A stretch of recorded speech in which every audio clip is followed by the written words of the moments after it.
مردوں کا معاشرہ سمجھے جانے والے معاشرے میں ہمیشہ مرد ہی غلط نہیں ہوتے۔ فیصل آباد کے علاقے باوا چک میں خواتین کے برہنہ ہونے کا واقعہ، اس واقعے میں بھی قانون نے مرد کو ہی قصوروار ٹھہرایا۔ سٹی 41 واقعے کے پہلے روز سے حقائق عوام تک پہنچا رہا ہے۔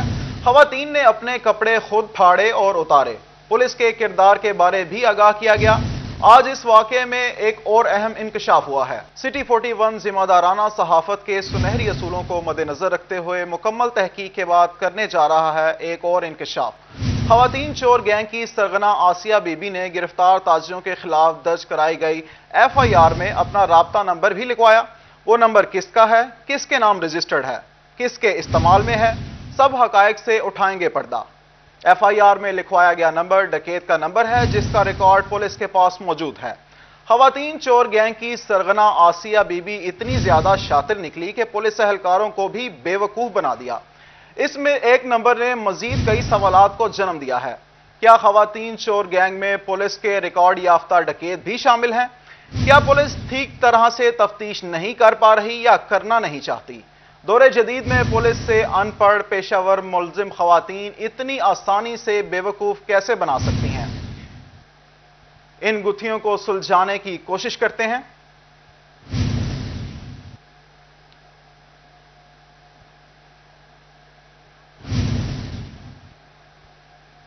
رپورٹ آپ نے دیکھی جس میں بتایا گیا ہے کہ خواتین کا تعلق چور گینگ سے ہے۔ سٹی 41 ذمہ دارانہ صحافت کے سنہری اصولوں کو مد نظر رکھتے ہوئے مکمل تحقیق کے بعد کرنے جا رہا ہے ایک اور انکشاف۔ اسی حوالے سے جاننے کے لیے ہم نے رابطہ کیا ہے اپنے نمائندے طیب مقبول سے۔ جی طیب، بتائیے گا، کہانی میں آئے دن ایک نیا ٹوسٹ آ رہا ہے، کیا کہیں گے؟ ٹاؤن کے علاقہ باوا چک میں خواتین کو برہنہ کرنے، مبینہ طور پر تشدد کرنے کا جو واقعہ ہے وہ 6 دسمبر کو پیش آیا تھا۔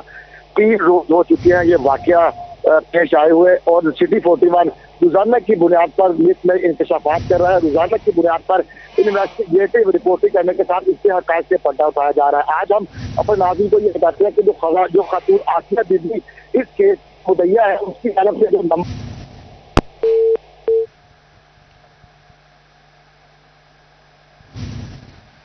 طیب مقبول سے ہمارا تکنیکی وجوہات کی بنیاد پر رابطہ ختم ہو گیا ہے۔ رابطہ بحال کرنے کی کوشش کریں گے۔ ابھی آپ کو بتائیں، خواتین چور گینگ کی سرغنہ آسیہ بی بی نے گرفتار تاجروں کے خلاف درج کروائی گئی FIR میں اپنا نمبر غلط لکھوایا۔ اسی حوالے سے مزید جاننے کے لیے ہم نے رابطہ کیا ہے بیورو چیف سے رابطہ بحال کرنے کی کوشش کریں گے۔ آپ کو بتائیں، FIR میں لکھوایا گیا نمبر ڈکیت کا نمبر ہے جس کا ریکارڈ پولیس کے پاس موجود ہے۔ خواتین چور گینگ کی سرغنہ آسیہ بی بی اتنی زیادہ شاطر نکلی کہ پولیس اہلکاروں کو بھی بے وقوف بنا دیا۔ اس ایک نمبر نے مزید کئی سوالات کو جنم دیا ہے۔ کیا خواتین چور گینگ میں پولیس کے ریکارڈ یافتہ ڈکیت بھی شامل ہیں؟ کیا پولیس ٹھیک طرح تفتیش نہیں کر پا رہی یا کرنا نہیں چاہتی؟ دور جدید میں پولیس سے ان پڑھ پیشہ ور ملزم خواتین اتنی آسانی سے بے وقوف کیسے بنا سکتی ہیں؟ طیب سے ہمارا رابطہ بحال ہو گیا ہے۔ جی طیب، آگاہ کیجیے گا۔ جی بالکل، یہ جو خاتون آسیہ بی بی ہے جو اس کیس کی مدعی ہے، اور اس کیس میں جو سنگین دفعات شامل کی گئی ہیں اس میں جو مقدمہ درج کیا گیا اس میں مدعیہ کا نمبر بھی لکھا گیا ہے۔ اس جو نمبر پولیس کو لکھوایا گیا ہے 0306 نمبر لکھایا گیا ہے 22000448۔ اس نمبر کے حوالے سے سٹی 41 نے جو ریکارڈ نکالا ہے، جو ریکارڈ انویسٹیگیٹ کیا، اس میں یہ بات سامنے آئی ہے کہ یہ نمبر زاہد حسین نامی شخص کے نام پر رجسٹر ہوا ہے۔ 2010 میں یہ نمبر رجسٹر کروایا گیا ہے، اور صدر جڑانوالہ کا علاقہ ہے 123 گاؤں سے وہاں کا رہائشی یہ شخص ہے زاہد حسین، جس کی جانب سے یہ نمبر رجسٹر کروایا گیا ہے، اور وہ شخص پولیس کے پاس ریکارڈ یافتہ ہے گینگ ڈکیتی کے 2 مقدمات، چاری ڈکیتی کا 1 مقدمہ اور ناجائز اسلحہ برآمدگی کا 4تھا مقدمہ اس کے خلاف درج ہے۔ اور وہ زاہد نے اپنا نام جو پولیس کے ریکارڈ میں لکھوایا تھا وہ زاہد اقبال عرف جاوید لکھایا تھا، جبکہ جو شناختی کارڈ ہے اس پہ اس کا نام زاہد حسین کے نام سے لکھا گیا ہے۔ یہ ملزم گرفتار بھی ہوا، کئی ماہ تک یہ مقدمات میں جیل کی ہوا بھی کھا کر آیا ہے، اور اسی کے ساتھ ساتھ جو ڈکیتی کے مقدمات اس کے خلاف درج ہے ان میں اس کو گنہگار بھی کیا گیا ہے، مال مسروقہ بھی برآمد کیا گیا ہے۔ یہ جو چور گینگ ہے یہ شاید ان کے ساتھ ساتھ کچھ ایک کی ملوث ہے۔ ہماری اس حوالے سے جب پولیس سے بات ہوئی ہے تو ان کا یہ کہنا تھا کہ آسیہ بی بی سمیت چاروں